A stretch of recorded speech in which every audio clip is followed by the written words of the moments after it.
Hi everyone, welcome back to a new video. In today's video I am going to be doing a sweater set of nails which was heavily inspired by the Instagram account Home of Diva. Do go and check them out, their nails are stunning. So I've got some bits and pieces here which I will be using and I will tell you what they are as we go through the video. The first colour I'm going to be using is from Nailchemy. It's called Saltstone. Spit out. Saltstone. I was going to say Soapstone and I was like, no, that's not right. It is their white gel polish. Their gel polish is cure in an LED lamp for 30 seconds. So I'm going to apply the first coat, cure it in a lamp for 30 seconds, and then I'm going to go ahead and apply the second coat. And then that will be cured in the lamp for 30 seconds. There we go. The next thing I'm going to apply to the nail is Velvet Matte. I want the nail to be a nice matte finish, and this nail also has on it the striping tape. This is an iridescent striping tape. I can't remember where I got it from, but you can get striping tapes really cheap off places like eBay and AliExpress. So the one that I've got here is an iridescent one. I'm going to place this about halfway down the nail and it's just going to go straight across, and when I snip it off, I'm going to try and make sure, though I didn't do it on that side, when you snip it off, make sure it's slightly shy of the sidewall. So you want it to be on the inside of the sidewall, not overlapping, because I'm going to Velvet Matte top coat it now, but my striping tape was slightly too long, and once it had cured, it had like a little flap, and if you're doing this on a client, it's going to be very irritating and they're going to want to pick it. So if you make sure it's just, I mean, I had to snip it off, and then if I were you, I'd probably re-top coat it. But if you make it that little bit too short, then it won't matter, I don't think.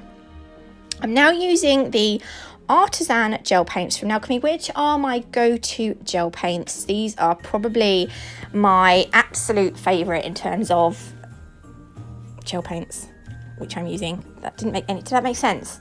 That didn't, I don't know, you know what I mean. They're my favourite gel paints. So I'm using the white one, and I've done a line underneath the, what's that called? The striping tape. I'm a little bit not with it at the minute now. I've just rushed, and I'm rushing to do this because I've got to go get my son from swimming. So I'm going to do we're going to want 3 columns. The lines that I'm doing now, I want them to be roughly the same distance apart at the top where they meet that other line, the horizontal line. And then obviously the nail tape is in, so the columns on the left and the right are going to, you know, they're going to slant inwards. But the middle column is going to be nice and straight, hopefully. A longer brush would have been good. By the way, stick around for tomorrow's video because it is going to be a good one. Also, I'm going to announce the winner of the Pay It Forward competition tomorrow in tomorrow's video. And I'm also doing another giveaway tomorrow. So, giveaway city. Right, so to begin the cable knit pattern, we're going to put little lines on the top right hand corner of the columns, and then to begin the like the first full pattern, you're going to want to do a second line the other side and roughly the same level as the other one, and then the third line needs to be slightly below the second line but in line with the top one above it. I hope that makes sense. And then you're going to connect them.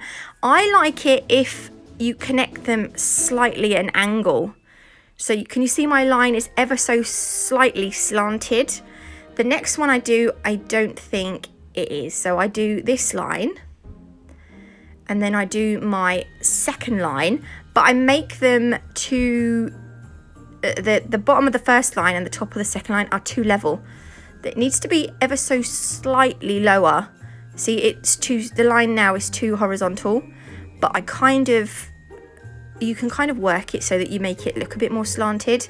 And I'm always making sure that my brush has got quite a lot of product on it, but not like sometimes if you're using, it's not too bad with the gel paints because they're a thicker consistency, but if you're using a gel polish to do this, just be careful that you don't end up with a build up, like a blob at the end of the brush. Otherwise your lines won't be consistent.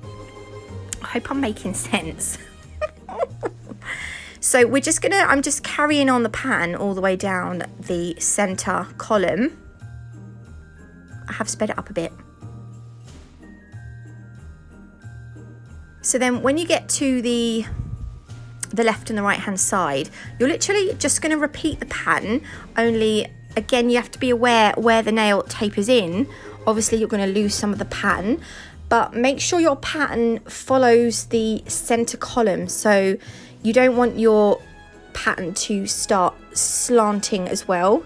Am I making sense? You want the pattern to be completely the pattern is going to go off the nail eventually, like this bit here. I'm just going to show you. So you still want the pattern to go down underneath the lines. Still want to meet, they still want to be in line with the lines above them. So here, this one here is going to start to come off the nail, you see, because the line, you know, where the nail slants in. I hope I'm making sense. I did do a boo-boo here. Actually, was it with the one above it? I can't see very well because the recording box is in the way. I did touch that other line, but I can't wipe it off and start again now because I've almost finished it, but it doesn't look too bad in the end. I don't think you can see it that well. So again, this bit, remember that the pattern that's on the left hand side isn't really going to be showing on the nail. So there we go. I'm going to leave it like that. Then before you cure this, we're going to go over the top of it with some clear acrylic. So if I was to cure this now, we'd have a shiny surface, but I want a matte finish. If we were to go over it with some matte top coat, we would lose some of the definition in the design. So this is actually a white acrylic, but if you're using any coloured gel polishes or gel paints, use a clear one, because it's gonna, obviously it's a clear acrylic, so you'll still get that true colour of gel polish. Am I making sense? I think I am. And I always like to slightly over cure it when I put the acrylic on top of the gel paint. Use a soft brush to wipe off any excess acrylic powder. And then we're going to be left with this nicely defined matte finished pattern that matches the rest of the nail. Yay, I love that now. I love that. The next nail is a little bit more tricky. This gel polish here is called Rose Quartz. It's more of a sheer pink. It's a good one for doing like, what do you call it? Like a French manicure on a natural nail, something like that. I'm just going to put a blob in the middle of the nail, and then we're going to trace out a heart shape.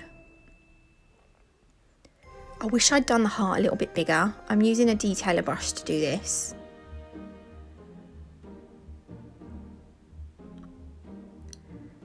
There we go. And once you're happy, pop that in the lamp to cure. You could use a different colour. It doesn't have to be. And I don't know, actually, to be honest, I don't know if this is the most efficient way of doing this nail. It's just the way that I've done it. There might be an easier way, to be honest, and I hope there is, because it was a little bit awkward, but we'll see. Anyway, once you've cured that, you need to go in with a second coat, and you can see it's sort of made that colour a lot more bold now, even though it's quite a sheer gel polish. And then again, that will get popped in the lamp to cure for 30 seconds. The artisan gel paints cure for 60 seconds, just so you know. The gel polish is 30 seconds. This is Albertine. This is one of my favourite colours from Nailchemy. The only trouble with this one, actually, it's not the trouble, you just need to know this. This is a really, really pigmented gel polish. I'd call it a really rich gel polish. So when you apply this one to the nail, you need to make sure that you use thin coats. You may have, some of you will know, some of you may not if you're new to gel polish, especially colours like black or like dark colours, they have a lot of pigment in them. So if you do a thick coat and put it in a lamp to cure, where the coat is so thick and obviously it's pigmented, the light can't penetrate through the whole layer of gel polish. So when you take it out, it will start to wrinkle, and that's where the underneath layer of gel polish isn't cured, but the top is. So to stop the gel polish from wrinkling, apply thin coats so that the light can penetrate through the whole layer of gel polish, which is what I'm doing here. I'm going in with the second coat. And don't worry if it's not that neat around the heart. We are going to, outline the heart with the Albertine again. So it will be nice and neat in the end. So just make sure you, don't worry too much, but don't go over the heart really. Okay, so while that's cooking in the oven, or not, or curing in the lamp, I'm going to put a little bit of Albertine on a palette, and then I'm going to go over the top of this now with some Velvet Matte top coat, and I will cure that in the lamp for 30 seconds. Okay, so when that's cured, the Albertine gel polish that we put on the palette, we're going to use that to, I just head-butted my ring lamp, which is why it looked like there was an earthquake then, but it wasn't. We're just going to go around the heart just to neaten it up now with the Albertine gel polish that was on the palette that we used. So again, don't cure this. We're going to do the whole acrylic sprinkling thing on. Nailchemy they have got some embossing gels, which I can't wait to try. The only thing is, at the moment, I think they've only got they've got silver, gold and red, and I really want to try a white and a black. So I'm going to hold out in the hope that they release a white and a black. So on this one, I'm going to do it bit by bit. So you can see I've done the I've cured this for the 60 seconds plus about another 15 seconds, and then I'm going to wipe the dust off, and then I can carry on with the rest of the design. So you can do a section, and once you're happy with it, just go over the top with the acrylic and then cure it, and then obviously wipe the excess acrylic dust off, and then you can do it like that, a bit like how you would, when you do part of a gel polish design. Once you're happy, you cure it. Only with obviously doing this one, you need to obviously add the acrylic powder. I'm kind of just working out here how the design's going to go, so I'm just going to carry on the design from here. And I'm going to work my way all the way down the center of that nail. And now is the acrylic time. Tap off the excess dust. There we go, pop that in the lamp. And then I'm going to just sort of finish the nail off, but I'm going to show you what I've done differently on this nail. So this is where we're at so far. You could leave it like that, I suppose. I wanted to add a little bit more. So I've done 2 lines down each side of the cable knit, and then on the right hand side I've just done like a little flick. So I'm going to do the same on the left side. It's not really a flick, it's just like a little sort of upwards slanted line. So this is the finished nail. So those are our 2 sweater nails of the set. The next, I was just about to burp then. I couldn't talk for a minute. That was weird. So this next nail is going to be 2 coats of saltstone again. Again, each coat cures in the lamp for 30 seconds. Nothing has changed there. There we go, pop that in the lamp. And then once I've done my 2 coats, I have done 2 coats, but I just only showed me doing 1. I'm going to go over with some base coat. Don't make this too thick. This just needs to be a nice thin layer. So I'm not going to cure that. I'm going to take the diamond dust from Nail Sugar. This is one of those glitters that you just need in your collection. So go to Nail Sugar, put it in your basket, and when you check out, you can use code NATMUG10 to save yourself 10% off. Everyone loves a cheeky little discount code, me included. So what I'm doing now is I'm going to sugar this on, but I'm not going to saturate it because I want to top coat over it. So I still want it to be covered, but I don't want to go mad because it's going to be really rough if I put loads and loads on. I'm going to cure that in the lamp. Now I'm going to take this harder bristled brush, and once it's fully cured, I'm going to take that out, and I'm just going to use the brush to get off any loose glitter. This is because when I come to top coat it, I don't really want to contaminate my top coat, though you are likely to still get bits of glitter on your brush, and if that is the case, then do just wipe your brush off before you put it back in your bottle, sorry.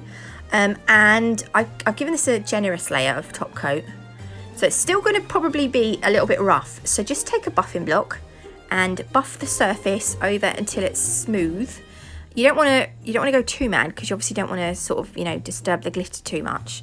But once you've brushed off the dust, just go over again with a nice coat of top coat, and you're just going to be left with a nice smooth. You could burnish it in, but I kind of like that sugared top coated look. I just think it gives it a little bit more depth. This nail, I am going to come back to this now, but initially when I done this first, I was going to leave it plain, but then we're going to come back to it. Just look at this. I had to freeze frame this. Look, this is one coat. Look, one coat. That is the really pigmented Albertine. Oh, it's amazing. I did put, in fact, I don't know that I did. I might have done. I can't remember if I put 2 coats on or not. I'm not sure, but matte top coat that and then pop that in the lamp. I'm not sure what happened then. I obviously didn't edit the video very well. We are going to come back to the other nail, by the way. But I'm just going to finish this. I'm just going to do this now first. So I've put 2 layers of saltstone. I've got some crystals. These are AB crystals from Nail Sugar. There aren't any crystals on the Nail Sugar website at the moment because Karen is in the middle of getting a new crystal supplier. So you can't order them from Nail Sugar just yet. So yeah. The gem glue I'm using is the Crystal Totalist gem glue from Nailchemy. I like this because it's a curable gem glue, so you don't have to work quickly. You can put the gems on and they're not going to stay in place. I mean, they stay in place, look, but they're not going to move around. And if you want to take them off, you can. Look, oh my god, accident. And they were in my lap as well. Sad times. So they're only going to stay in place when you cure that gel polish, not the gel polish, the gem glue. I hope that makes sense. You can move them around, but they won't move. But you can't take them off. Then yeah, you can still take them off the nail until you're, yeah, I don't know if I'm making sense. I think you know what I mean. I'm going to use my detailer brush to get the matte top coat around the crystals because it was a little bit fiddly, this one. And then I've cured that in the lamp, and I love that really bright sparkly crystal look over matte nails. I think that's really nice. And this next nail, I'm going to do a quick snowflake on it. I wasn't going to do this, but I thought, you know what, because the set that I saw from Home of Diva, I really liked it, and I was like, you know what, sod it, I'm just going to do the snowflake as well. I will leave Home of Diva's link in the description box below, and I'll show you this is the set that I liked, and I just fell in love with it. I just wanted to change the colours up a bit. So, oh my god, it's so nice. So we're going to just add some triangles in between the snowflakes arms. I'm going to call them arms. I don't know what the technical word is. And then I'm sure it was last Christmas, one of the Nailchemy brand ambassadors showed us this little cheeky technique to do one of the snowflake arms. So you push your brush down and then you like flick it towards the arm, and you get like this thick blob that goes into a finer blob, and it just gives it a little bit more, I think it looks a little bit nicer than just those straightforward like straight lines, you know, that you do on snowflake arms. So I'm going to do another 2, and then just to keep it quite simple, because you don't have to make these overly complicated, these snowflakes, I'm going to use a dotting tool, and I've just dipped it into the gel paint, and I'm just going to put some dots down here. So as I progress out of the snowflake towards the end of the arm, the little dots get smaller. And then, there we go. And then before we cover it with the acrylic, I'm just going to add a few little tiny dots that maybe look like snow. They just give it a little bit more of a wintry feel. And then we're going to get the clear acrylic and sprinkle it over the nail. Well, over the gel paint. And then I will pop that in the lamp to cure for about 70 seconds and wipe off the loose powder. And this is the finished set. I'll give you a quick close-up. I think Nailchemy are going to be doing a Black Friday sale. So keep your eyes out on their website, because you need to try their stuff. At least their artisan gel paints and the velvet mattes top coat. Don't forget, you can get 10% off at Nail Sugar. That was my boo-boo there. Look, that's the boo-boo. You can get 10% off at Nail Sugar using code NATMUG10. I hope you liked this video. If you did, please leave me a like. If you haven't already, do consider subscribing. Look at the glitter. Yeah, do consider subscribing. And I will see you tomorrow with a brand new giveaway and the winner of the Pay It Forward giveaway. Exciting. Have a good day. Bye.